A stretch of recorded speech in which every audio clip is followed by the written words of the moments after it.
What's up, YouTube? My name is Moses. I'm a truck driver for a company that hauls beer. It's all local. I'm a line haul driver, so I just take full trailers to drop lots and bring back empty trailers back to our warehouse so they can get loaded for the next day. So I've been wanting to start a YouTube channel for quite some time now, because I always thought that seeing truck drivers' life was on the road was pretty cool to me. But it's all gonna start today just because I broke down. I always thought being a truck driver was so cool. Like, I always wanted to be a truck driver or a pilot or drive locomotives, but that didn't work out.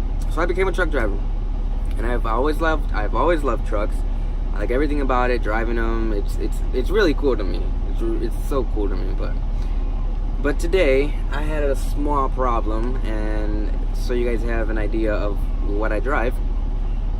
Every day my truck changes, given the fact that my truck is not my personal truck, but the truck that I'm assigned is going through maintenance right now. It's getting the transmission rebuilt because some of these drivers don't know how to shift. Just kidding, I'll take that back. No, but it is getting I guess it's getting the transmission rebuilt because it was having some problems with the transmission, and it was shaking really bad. It was not good. So they set me up, well, they didn't set me up, but the truck that I got replaced for my regular truck is amazing. It's awesome. It's smooth riding Freightliner Cascadia. They're really smooth. They're cool. I like it. I mean, no problems with it until now. It kind of changed my perspective on Freightliner. The newer versions, like the newer Cascadias and stuff, and especially automatic trucks, I don't really like them. But yeah, getting down to what am I going through right now. So I drove my truck to one of our drop lots. It's about an hour and a half away, and on my way I was on the turnpike. So you guys know, I'm from Ohio, so I was on the turnpike in Ohio, Interstate 80 or Highway 80, whatever you want to call it. It's 80. And my regular check engine light turned on.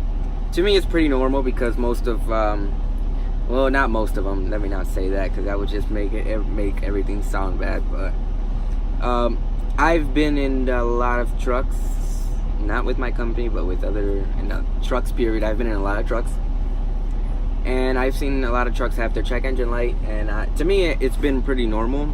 I haven't been driving for that long. It's almost a year now. I think like 9 or 10 months. But to me it was kind of normal because I've driven cars with check engine lights on. I've driven trucks with check engine lights on too. But what was odd to me, that this new Freightliner Cascadia 2019 or 18, whatever this is, has a yellow check. It has a regular yellow check engine light.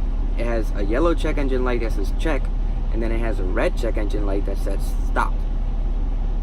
So I was going down the turnpike, the regular light turned on, then the second one turned on. It was the yellow one that says check, and I was like, kind of weird. I was fully loaded, so I couldn't notice if it was like decelerating on purpose, or because I was fully loaded, and there's not huge hills here in Ohio, but there is little twist and turn hills here and there. So I was kind of like losing speed, but I just said that I just thought it was because I was fully loaded. Yeah, I got to my drop lot. I unhooked from my full trailer, and I connected to my which was a 38 footer, by the way, and I connected to my unloaded trailer to bring back to the warehouse so that it can get loaded later tonight, which was a 48 footer. And yeah, I went to the truck stop right before I got on the turnpike, and after the truck stop I headed towards the turnpike. And I don't know if other states there is like drop lots at the turnpike entrance for there's like big companies that drop their trailers there, like their doubles and the triples. Like, we have a company, well, there's a company here in Ohio that they haul like double 48s or double 53s. I don't know what they are. They're huge, but they drop them too here. It's like these little drop lots they have. So on my way from the truck stop to the turnpike, my truck derated. Period. It just derated. It was at it wasn't letting me go over 5 miles per hour. So this was new to me because I don't know what in the world was going on, and I've certainly never been broke down on the side of the road. So this entire process started. I'm sorry, I'm looking out the window. I'm just checking to make sure that my truck isn't here yet. But yeah, we started this entire process of a breakdown. You have to call the roadside and a lot of other things. So they sent like some technicians and stuff, and they were great people. I wish I got their names. I wish I knew who they were. They're great people. You know, we did a manual regen. It took about 45 minutes, an hour. And after the regen, we thought that was going to clear everything out, because that's what usually happens when your truck derates. Is usually the suit in the exhaust is like clogged up, so they do a regen and they try to clean it out. But that didn't fix any like the problem or anything. So they had another guy come out with actually like a laptop that can read the codes and stuff like that. And they plugged it in and everything, and apparently it had like a valve. I forgot the name of the valve, but there's a valve that it was blown out, so therefore they can't derate my truck, and I can't continue on with my journey. So then we started another process. Mind you, this all started around 11:30 at night. Yeah, 11:30 at night. So it's already 2:30 in the morning when we start the new process where, oh, I'm sorry, I didn't want to show that knife, but if you're a truck driver, always carry your knife, because sometimes these electrical cables that go to the trailers, they'll like flicker the lights on and off, and sometimes you just need to separate like the connections a little bit. It's a little trick I learned the hard way, but yeah, sorry about that. So we started a new process where we have to figure out what are we gonna do, because I'm stranded basically. I can't move my truck. I mean, I can move it. It's running right now. Not that it should be, but don't tell anyone that. It is running. I can move it 5 miles per hour, but I can't really go. How long would it take me to travel 70 miles at 5 miles per hour? I don't even know. If someone knows the math out there, please put it in the comments. But yeah. So we started a new process, figuring out what we were gonna do. Very nice lady. She gave me a couple options. I'll go through these options. She gave me 2 options. The first option was, one, they can tow me, and me as in just the truck, the tractor. They can tow me to my home base, and then I would have to figure something out. Like, we have spare trucks down there, so I can just, you know, hop in a truck, come back down here, and pick up my trailer, which I wasn't leaning towards that, because I don't like the fact of leaving a trailer in some place that I'm not supposed to, especially if I don't have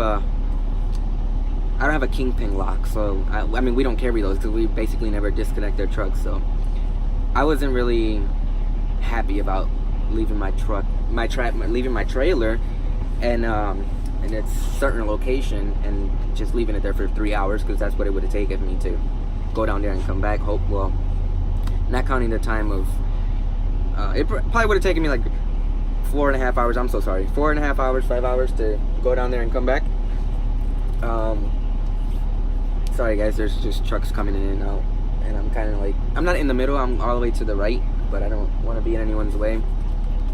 But yeah, so she gave me that option, or she gave me the option of being towed to Akron, which is about 50 minutes from where I'm at right now, and picking up a truck down there and bringing it up here, and, you know, connecting my trailer and all that, and taking it to the warehouse. So I opted for them towing me down to Akron because it was closer, so I didn't have to drive an extra hour, you know, an extra 40 minutes back, and then, you know, it would just make my night a lot longer. By the way, it's 3:15 in the morning right now, or 3:51 in the morning, I'm sorry. And So she just told me that she was gonna see what she can do. She was gonna set something up. So she calls me about 10 minutes later, and she tells me that they found someone that can bring me my tractor down here. So I was excited. I was like, yay, that's good. I mean, it's 50 minutes, a 50-minute drive. I'll give them about an hour, 10 minutes to get here. It'll be cool. But then she said, oh, but I have an ETA for you.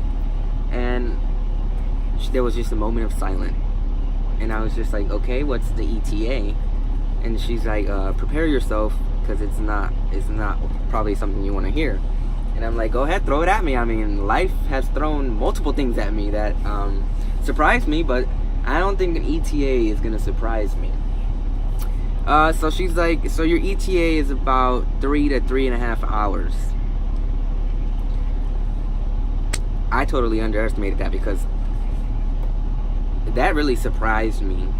The fact that this entire process started at 11:30 at night, and at 3 o'clock in the morning you tell me that it's going to take them 3.5 hours to get a truck and bring it to me from a 50-minute drive. Surprising to me. I mean, I don't know what kind of process they have to go through, but it did kind of shock me. So I'm currently here waiting. I still have about 2.5 hours. That's their ETA. But they're pretty cool. They were pretty nice about it. They were really nice about it. The driver that's bringing me my truck, he called me. He asked me what my exact location was and stuff like that. Even though he has that information provided to him, but he wanted to be clear, which is great, because if he called me in 3 hours and said, "Hey, where are you at?"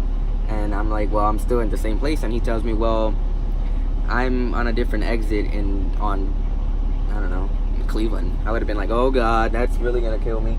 But really nice people, really cool. And yeah, I just have to wait another 2 hours. That's why I decided to do this video, and that's why I have decided to finally start a YouTube channel, because it's things like this that a lot of maybe new people that are coming into truck driving don't know and don't expect. And I haven't seen a lot of videos on YouTube of people breaking down in the process. I mean, even though every company is different, because this is my this is our company, but some other company might have an extra tractor and might bring me a tractor. But in my case, I'm driving a rental, so I can't just have someone bring me a truck and leave this here. You know what I mean? They have to come pick this up and stuff like that. Which I feel bad, because if I'm having a long night, the guy that's bringing me my truck is gonna have an even longer night, because he might get here it's 6:30, 7 o'clock in the morning. Sorry, no, that's totally wrong. Like 5:30 or 6 o'clock in the morning, and he has to sit here with a broken down truck and wait to get towed, and you know, it just makes everything complicated and long. But yeah, every company is different. This is the way my company works, just because I have a rental truck. Because I'm pretty sure if I was driving a company truck, a company vehicle, they would have just sent someone from that I work with, one of my coworkers, to come bring me a truck, and you know, or they would just, I don't know how it would work, honestly. They would probably just bring me a truck and have someone that isn't working, you know, stay here. Or they're working, but you know, someone that doesn't have, I'll show you what it is. Someone that doesn't have another run like I do right here. So yeah, I don't want to show you guys this 100% because I do not know what my company is going to allow me to film and what they are not going to allow me, or are not going to allow me to film. But yeah, I do want to do a short clip. I'll add a short clip. I'll show you guys what I drive and what kind of cool trailers we drive and stuff like that. But it's pretty basic, you know. It's a pretty basic job. You just pick up a loaded trailer, drop off an empty trailer, bring back drop off the loaded trailer, bring back an empty trailer. I'm sorry guys, I just talk. I don't know, I feel like I talk too fast. If there's anything I can improve, except for the lighting, because it is nighttime and I am using these lights that are provided by the truck. Thank you for Cascadia, for Freightliner Cascadia, for these wonderful, beautiful lights. No, I'm just kidding. But if there is anything that I can improve, I would totally like for you guys to comment below. And you know, we're starting off small. Hopefully I can reach out to a lot of people, especially a lot of new truck drivers, given the fact that I'm 20 years old and I've only been driving for 9 or 10 months now. I am pretty young. I honestly never expect these kinds of things because I am young, and not just because I'm young, but because I'm like the pick up and go guy. I usually pick up my trailer and I go. When I say I go, I mean I'm gone. Like, I'm here to do my job and stuff like that. But anyway, that has nothing to do with what I was just talking about. But yeah, I just want to get out there to a lot of new people that are trying to become truck drivers, want to become truck drivers, what kind of things to expect, especially for people that are under the age of 21, because I know it is really hard. It is really hard, but I will talk about that in another video. It's really hard to find a job when you're under 21. It depends your state. It depends what kind of companies you have around you. My company gave me an excellent, I mean, they were amazing. They gave me an excellent opportunity that they didn't even have to give me, and I mean, no other company would have gave me this opportunity that they gave me. But we will talk about that in future videos. But I do want to see the love. I do want to see the love. I want to see how many people will come and support my channel, how many people will actually stick to it. And I mean, any observations, anything you think, anything that you think that I can change. I think I can change the fact that I talk too fast, and I can probably slow down a little bit. But I am kind of hyper right now. I am like, I tell you, I'm ready to go. I'm waiting for my truck. But yeah, if there's anything that that I can change, anything that I can make better, just let me know. Put it down in the comments, and I'm up for anything, whatever you guys would like. I do have a couple videos coming to mind now on certain things, but I would need to go through my company first. I would need to ask them what kind of things are allowed, what kind of things aren't allowed. Like, for example, I know that I'm not allowed to film anything inside of my warehouse. I'm not sure about that, but I know there are some things that I am not allowed to film inside of our warehouse because we do operate differently than a lot of other beer companies or beer distributors in the state of Ohio. But yeah, I hope you guys like this video. Give it a thumbs up, give it a like. Please hit subscribe wherever the subscribe button is, probably right there. Yeah, just subscribe, like, and comment. Please comment a lot. I would love to see comments and what you guys think.